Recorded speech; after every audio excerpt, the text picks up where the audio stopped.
Welcome to this edition of Labor Vision. I'm Bob Delaney, Executive Director of the Institute for Labor Studies and Research. Labor Vision, a production of the Institute, focuses on topics of importance to working Rhode Islanders. We hope you enjoy this edition.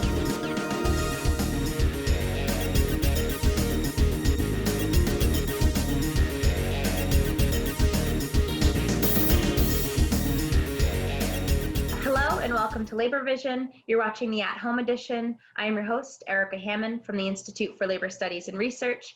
And joining me today from the Rhode Island AFL-CIO is President George Nee and Secretary Treasurer Patrick Crowley. Thank you so much for joining us. Oh, thank you, Erica. So last time we were on, I know, George, you haven't joined us on Labor Vision since we've been doing the at-home editions. We haven't had you on yet. But last time you were here was in January, so you gave us a legislative update. Can both of you talk a little bit about what's been going on since January? There's a ton that's been happening, but in the legislative realm, maybe some wins that have taken place and some things that are still being worked on? Sure. Before I go into that, Erica, I just want to thank you very much on behalf of the labor movement for the tremendous work that you've been doing and keeping Labor Vision going during these times. We've made some adjustments, and we have we're still putting out a very polished product and a very important product. And so again, thank you for everything you've been doing. Thank you. I've been lobbying for the AFL-CIO, Rhode Island AFL-CIO, since 1983, and I did some work with my former union before that.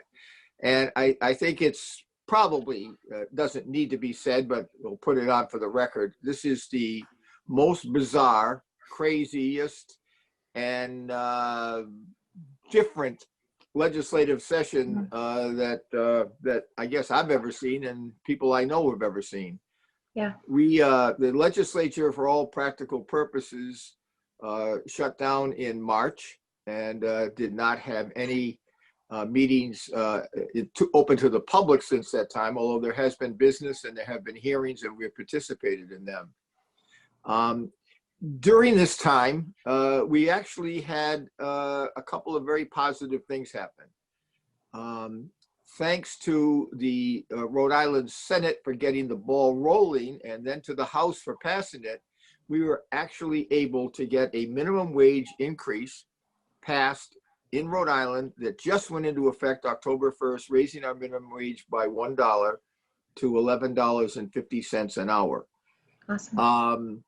The governor signed that bill at the AFL-CIO headquarters in February. So this was tremendous, because I'm not sure, given everything that happened, we would have been successful if that had been left over for the rest of the session. So that's very significant. It's $1 an hour. That's $40 a week to a person who is working 40 hours. It doesn't get us to where we want to be. And for the record, we will be making a significant push in the upcoming legislative session in January to achieve a path to $15 as our neighboring states have. So we have been doing this minimum wage 1 year at a time. And that works for the most purposes, but I think it's important for everybody to know that there is a path to the $15 an hour, so we can get there in conjunction with our other states. So that'll be a big priority of the AFL-CIO in this upcoming session. We were also successful in finally getting the State Labor Relations Board filled to its 5-person capacity. And Stan Israel, former SEIU 1199 director, was appointed by the governor and confirmed by the Senate. And we now have 5 people on the State Labor Relations Board. That's very important for all of our public sector workers that do a lot of business with the State Labor Relations Board. And we had right now it's on hold, but we had at least a half a victory on the nursing home staffing issue. We want to thank again the Rhode Island Senate for taking the leadership. Senator Goodwin put that legislation in. It was passed almost unanimously in the Senate with Republican support. that is so critical in what's happening in the nursing homes to establish safe staffing standards, both for the patients and for the workers. And the Senate passed it. Unfortunately, the House did not do anything. Speaker Mattiello decided that he would not take that issue up, and instead he created a study commission, which we do not support at all, because this issue does not need to be studied. It's going on right now. People's lives are in danger. People have died. And we both Patrick and I attended a vigil at the Department of Health a couple of weeks ago, where they went through the number of cases and deaths at each nursing home in Rhode Island. And when you stand there for 20 minutes and each worker comes up with the number of people who have died in that nursing home, you realize the magnitude of this case. And we cannot wait any longer for the safe staffing standards. So the SEIU is committed to that. They made it part of their political action agenda. And I would suggest that people learn from this, that these issues cannot be swept under the rug. So all in all, given where we are, we're still up in the air with what's going to happen with the budget. We had a very aggressive campaign to raise revenue and increase the tax rate on people above $475,000 a year. That's stalled out at the moment, although I think it'll come back after the election and when the General Assembly goes back in. So there's an awful lot still riding with what could happen in the budget. Still waiting for Congress, which is not a good thing to wait for. And so a lot of work still left to be done, but we, by and large, nothing negative happened to working people as a result of the General Assembly session, and we hope that we will be able to maintain that. So by and large, again, that $1 an hour increase is so important to so many people. So we're very happy that that was able to get through. And a lot of unions, the union movement has made that a priority for many, many years. So absolutely, that's an update. All right, thank you. And Patrick, I know that last time you were on, you gave us a labor's response to COVID and kind of what was happening in the labor realm, how union members were being affected differently, and also what's being done and how we're working to combat it, or the labor movement is working to combat it. Can you give a little bit of an update on that as well? And I know that there was a COVID organizing during COVID webinar that took place. Can you give us a little bit of an update on where things are now? Sure. It's been an interesting couple of months to say the least. I'm really proud of the Rhode Island labor movement for the resiliency it's shown. I mean, we're making things up as we go along in a lot of ways. I mean, just the idea of having to do Zoom calls for everything has been a steep learning curve for all of us. But regardless of the obstacles that COVID has put into place, we've been very, very active, both in our regular labor work, but also in the response to COVID. Right around the time that we last spoke, Erica, the Rhode Island AFL-CIO hosted a worker resource call that was open up to working people across the entire state of Rhode Island. We had several thousand people listen in on that call, where we had special guests talking about what do we need to do as working people and what resources are available for us to deal with unemployment and deal with childcare and deal with all of the things that are going on. And joined with us was Courtney Nicolato from the United Way of Rhode Island. We had the director of the Department of Labor and Training, Scott Jensen. We had folks from the Center for Justice, Jennifer Wood, and we had Andrew Posner from the Capital Good Fund. So kind of four broad-ranging, organizations along with the AFL-CIO talking about what resources they have at their disposal. Since then, it's been really interesting to see the fights that have taken place. I mean, there was a big fight on behalf of a local union leader, Amy Mullen, a teacher in Tiverton, part of my home union, NEA Rhode Island, who was unjustly fired for speaking up about dealing with COVID-related issues in the schools. And way back now in May, it seems like it was years ago, we did a car caravan for her around her house in Portsmouth. We had, close to 400 cars driving around. We virtually shut down a major thoroughfare in Rhode Island to call attention to her fight. And there's been a number of different of those caravan rallies that have taken place.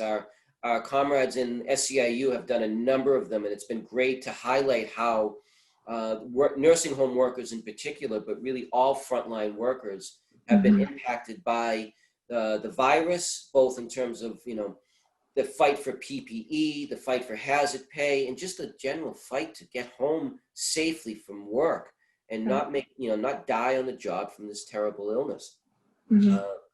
Like you were talking about, Erica, we also use Zoom to do an organizing webinar. A number of unions are still out there organizing new workers and trying to bring more folks into the labor movement and grow our strength. So we heard from SCIU 32BJ, which is the Building and Janitors Union, from the United Food and Commercial Workers Union, the Teamsters, AFSCME, which is a major public sector union, talking about how they are talking with non-union workers during this time and how we can get them to be part of the labor movement. And we've had a number of successes. A lot of unions have won recent campaigns, campaigning virtually as opposed to the one-on-one conversation that you have, and it's been great to watch. And the results are speaking for themselves. For example, one campaign that started well before COVID, but really came to its conclusion, once we were well into the pandemic, was the Brown University Graduate Employees Association. They got their first contract with the university, so over 1,000 new members into the labor movement here in Rhode Island. And the American Federation of Teachers and their state affiliate, Rhode Island Federation of Teachers and Health Professionals, deserve a lot of credit for sticking together and working with that group for over a long period of time.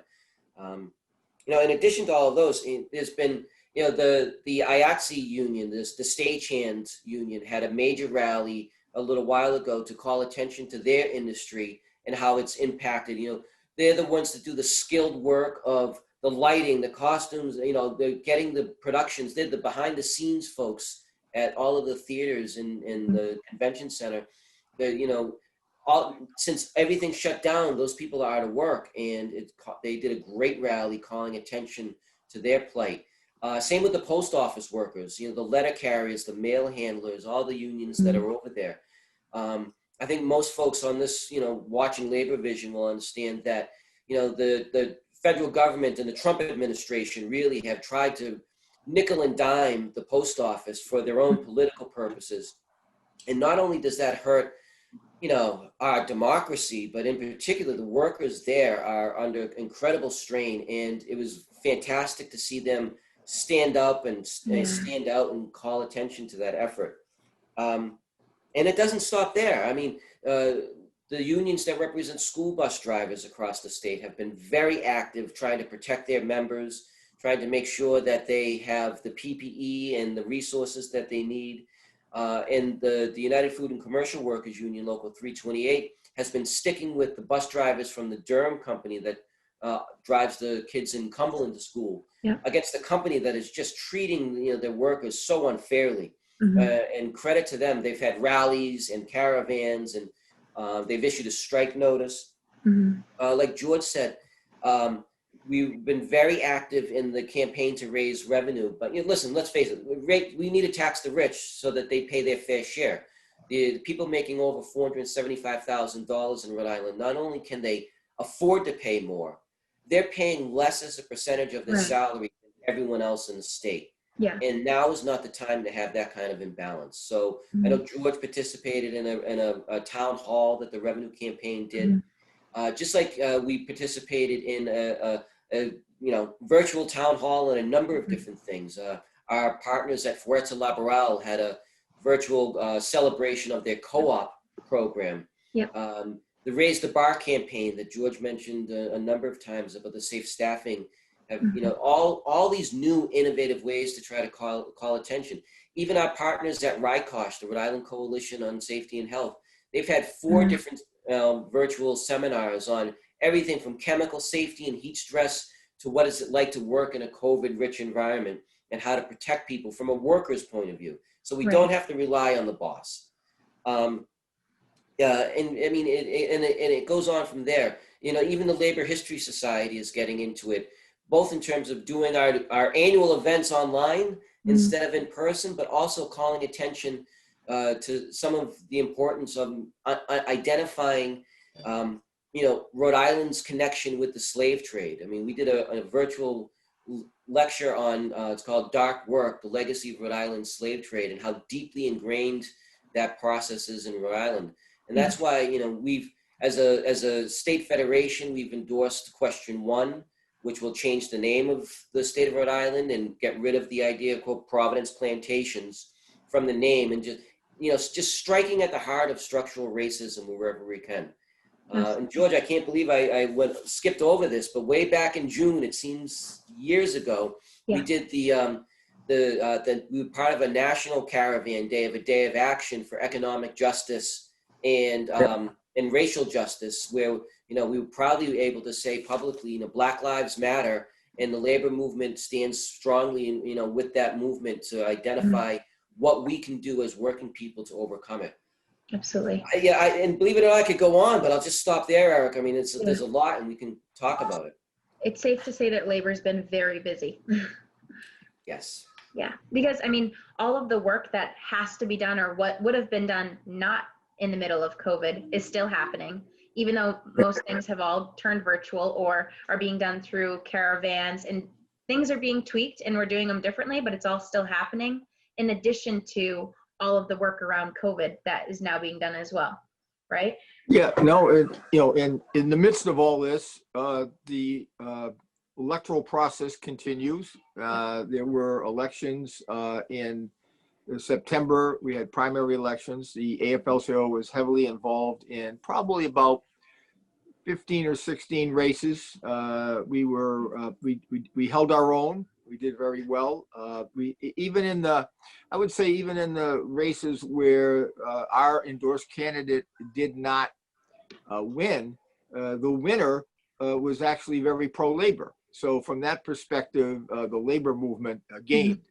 It's different than, we're different than a lot of states. Sometimes the people that are running are actually more liberal or more labor oriented than the candidate who is in office.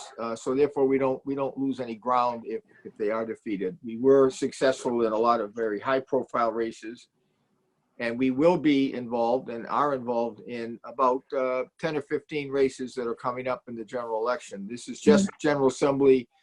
We've also, and we should highlight this, we were very supportive of all of the school construction bond issues that will be before the voters in Newport, Burrillville, Cranston, Warwick, and Providence in November. Those were all put on the ballot early in the General Assembly session, and we have been part of coalitions in all those communities to get those passed, because they are tremendously beneficial to our building trades members, our teachers and support staff, and the students who have to work, go to school in these terrible environments in a lot of cases. So that work didn't end. It just changed how we did it. And we're looking forward to some big victories in November.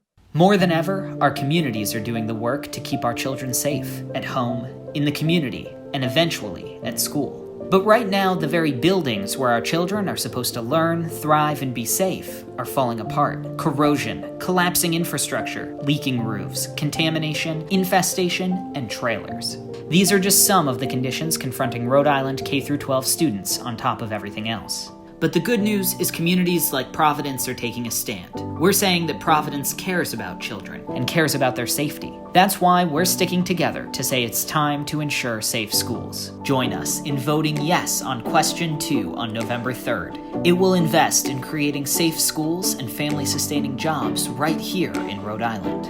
Visit safeschoolsprovidence.org to say you care and to learn more about how you can vote right now to make a difference. For safety, for our future, for our community. Can Can you guys highlight a little bit further to some of the work that's being done leading up to Election Day, what that looks like? Go ahead, Pat, take it away. Yeah, sure. I mean, Erica, just like everything else, we've moved from, being boots on the ground and knocking on doors to the virtual world. And I know, we're going to be participating and doing phone calls into other states to help talk through virtual phone banks. But so many of our affiliates have been doing great work with their members and with the voters in general, knocking on doors to a limited extent, but also making phone calls and reaching out to voters in new and interesting ways. We're using a text program now to send text messages directly to our members to get them to get out and vote, reminding them about mail ballot options, reminding them about early in-person voting, and about, even though you hear rhetoric about this from some of our anti-labor, activists on the right side of the ledger across the country, about talking about the importance and the safety of in-person voting, and that your vote will be counted, and just how important it is to get out and vote. Starting next week, people will be able to send back their mail ballots. Starting soon, people will be able to go to town hall and vote early, and you can still vote on November 3rd at the polls. And any one of those options, you can't choose all three options, but you can choose one that works best for you. It's really important that working people, whether they're union or not, get out and vote. Absolutely. Especially this election. Yeah, absolutely.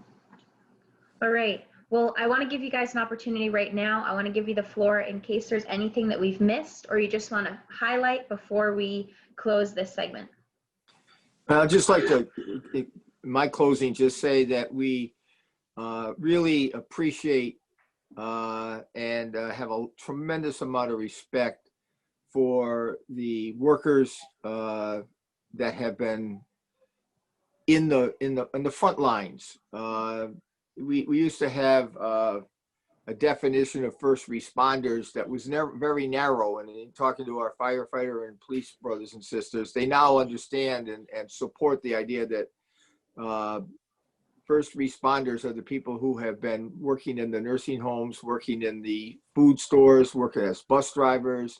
They're exposed to this deadly virus on a regular basis. And when this first started, the labor movement stepped up and was instrumental in pushing and forcing employers and the state of Rhode Island to do a better job in getting people personal protective equipment. We're going to continue that fight. Workers, people have to go to work, both to keep our democracy and our society going and to support their families. So we have to make sure that they are protected to the maximum. And again, those our hearts go out to the people who have died and have been seriously injured and ill as a result of this devastating pandemic. And we will continue our fight. And again, the labor movement has stood up and spoken up, and will continue to do that for justice for everybody. Yeah, and I'd just like to echo those sentiments. And the only thing I would add on to that, because it's so important to talk about the frontline workers and the first responders, but really all of the labor activists that are out there, from the shop floor activists to your shop steward, your field representatives, the local union leaderships that no one will ever read their names in the newspaper. No one's ever going to be talking about them on TV.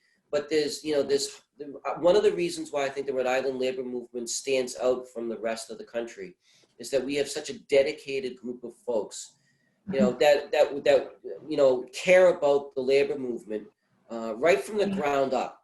And they've been doing such tremendous work, and having the opportunity, like George has had, to speak with them over this, last craziness of 2020, and knowing how hard they're working for the people they represent, while they're also dealing with the pandemic, while they're also dealing with their own families and loved ones that are getting sick and sadly sometimes passing away. I think it's a testimony to the resiliency of the labor movement across the country, but especially here in Rhode Island, how really dedicated, folks have been to making sure that, all working people are safe and protected. Absolutely. Well, thank you both so much. I really appreciate both of you and all of the work that you guys are doing, continuing the fight. Everybody get out and vote, right, on November 3rd, or send in your mail ballots, however way you choose to. But just thank you guys so much for all the work that you're doing and for joining us on Labor Vision again to share all of it and keep everyone updated. Thank you, and keep up the good work at the Institute and Labor Vision. Will do. Very important part of the whole struggle. Absolutely. Well, thank you guys. And for all of our viewers who are watching from home, thank you so much for tuning in to Labor Vision and continuing to tune into our at-home edition. We hope to see you back here for our next segment. Have a great day. Thank you for joining us for this edition of Labor Vision. We appreciate your input and encourage your comments. Labor Vision can be seen on this channel 3 times each week: Tuesday at 7 p.m., Thursday at 8 p.m., and Saturday at 5 p.m.